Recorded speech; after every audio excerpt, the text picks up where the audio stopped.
Now a 20-gallon aquarium is probably the best size for a beginner if you're looking for something not too big. 20-gallon aquariums give it enough space to maintain a healthy environment while also giving you a lot of choice of fish to put in it. So today I'm going to give you 10 awesome stocking ideas for your 10-gallon aquarium. So these are 10 fish that are going to stand out or be really handy in the tank when it comes to maintenance as well. So make sure you stick around to the end if you're interested, but also consider subscribing as I do weekly aquarium videos just like this. But without any further ado, let's get straight into the video.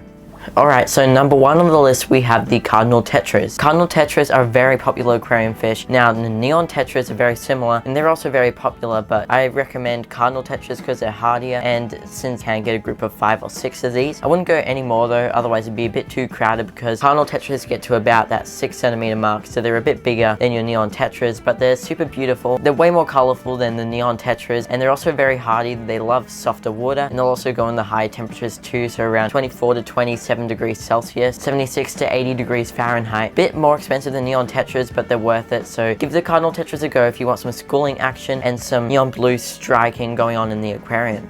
Platy fish are my favorite live bearers, and you can get so many different varieties, and they can be pricey but they can also be cheap. So I recommend if you're a beginner, just go for the assorted ones to start off with. They're a lot hardier than your guppies, and I reckon they're probably the hardiest live bearer out of the swordtails, mollies and guppies. So yeah, I recommend you give the platies a go. They're very easy to find and affordable, and they bring bursts of color in your planted aquarium.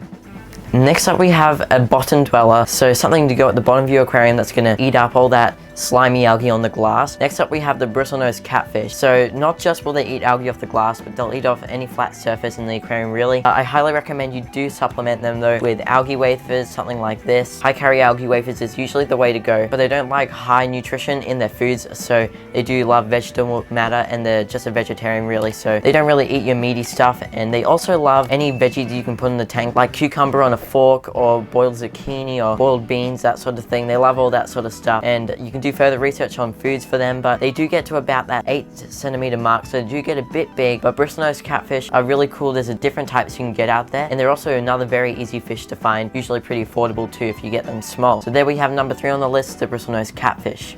Okay, number 4 on the top 10 fish for a 20-gallon aquarium, we have the ram cichlids. So you have a few different types of ram cichlids, but we're just talking about the German blue ram cichlids, which is the easiest and the cheapest ram cichlid to find out there. And they're very beautiful. They're going to bring a really great vibe in your aquarium. They've got great personality. They're very fun fish to watch swim around, and they've got some really stunning patterning and coloration on their body. You see them at the fish store, they're just looking very dull. They don't look great, but once you put them in your aquarium, in a nice planted aquarium, they're going to color up. They're also a community cichlid, and they do always really just hang out the bottom of the tank, so keep that in mind. And usually they won't cross with any top dwellers and that sort of thing. So ram cichlids are pretty hardy. You just want to have the temperature really high at about 28 degrees Celsius, around 84 degrees Fahrenheit. You should be fine with this fish. If you go any colder, they're really not going to cope well. You can go even up to 30 degrees Celsius if you want.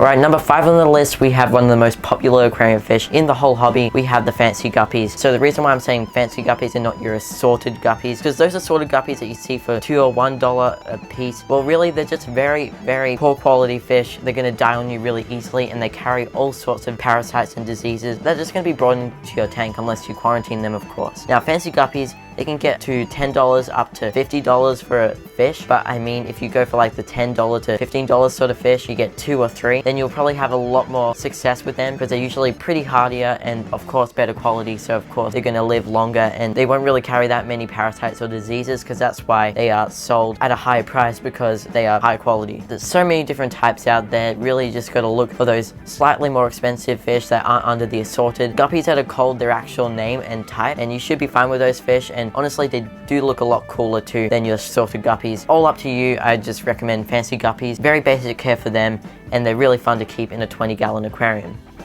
Okay, another bottom dweller for your aquarium. You might find these fish really cute. We have the Corydoras Catfish. Corydoras Catfish are a very, very mischievous little fish. They're going to be in groups. They're going to school around the bottom of the tank, scavenging for leftover foods and food scraps, and basically any little critters that live inside the substrate. So I recommend, since they do have these little barbels, these little whiskers that are very delicate, I recommend you have very smooth substrate. Sand if you can, but if not, you can have smooth pebbles or smooth gravel. Just you can't have any sharp, jagged rocks or sharp, jagged little bits of gravel and that sort of thing in your aquarium. Otherwise they're going to damage their barbels and they won't cope very well in your aquarium. Okay, now we're going to the more exotic side of the fish. We have the forktail blue eyes. So forktail blue eyes are a Suno-McGill rainbow fish. They're a bit of a smaller rainbow fish than like your prey cocks, your Bozeman eyes, your turquoise, those sort of rainbow fish. But for a 20-gallon aquarium, you can get these little forktail blue eyes. They are top dwellers. They'll really rarely be at the middle to bottom of the tank. And so I recommend you have a tight lid with the forktail blue eyes. I've kept them before, and I haven't kept them for long because I didn't have a tight lid. There was big gaps there. They just jumped right out. So I recommend for the best success, do not have any open spaces in your aquarium, otherwise they're going to jump right out and you won't see them ever again. That can really tick you off and you won't really want to keep them ever again, which they are a beautiful fish and they can be a bit pricier and harder to find, but if you can find them, you can afford them. Then they're a very hardy fish, great for beginners, but perfect in larger groups for a 20-gallon aquarium.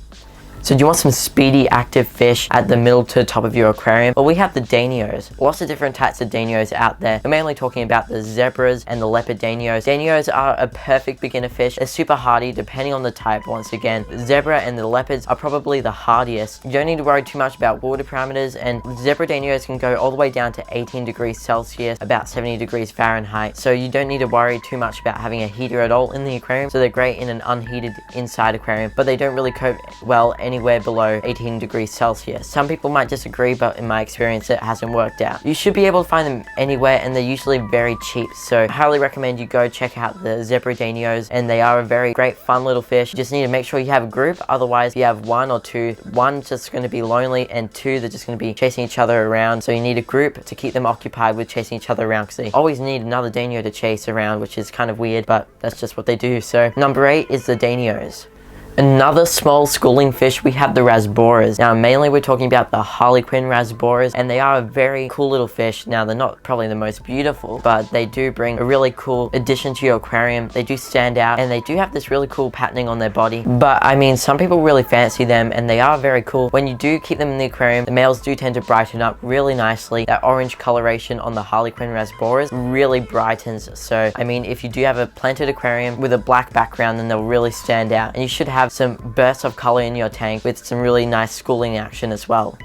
Alright, do you want another funky little dwarf cichlid? To top off the list, we have the Apistogrammas. Now there are also lots of different types of Apistogrammas, and really I'm talking about any of them. They really get pretty small around that 8cm mark, no bigger really, maybe even 10 centimeters, but they're fine in a 20-gallon, and I only recommend you get 1 or 2. Now I recommend if you're going to get 2, you get a male and a female, and they will breed. They'll get a bit aggressive, but they won't be too aggressive, and as long as you have fish that are fast and won't be able to fit in the Apistogrammas mouth, then you should be fine with tank mates for the Apistogrammas. If you do have a community aquarium full of small fish that are quite needy when it comes to other fish, then I recommend you really just get 1 Apistogramma and try get a male, because the males are always more colorful than the females. But water parameters range between the different Apistogrammas. Some are more hardier than others, some are very, very difficult to keep. So as far as beginners go, I recommend Cacatois as your way to go if you are a beginner. Apistogrammas make it great on your list, bring really beautiful centerpiece to the bottom of your aquarium. So there you have the Apistogrammas. Well, there you have my top 10 fish for a 20-gallon aquarium. Thank you guys so much for watching. If you enjoyed, please give a thumbs up and subscribe for more content just like this. But have a fantastic day, and I'll see you all in the next video.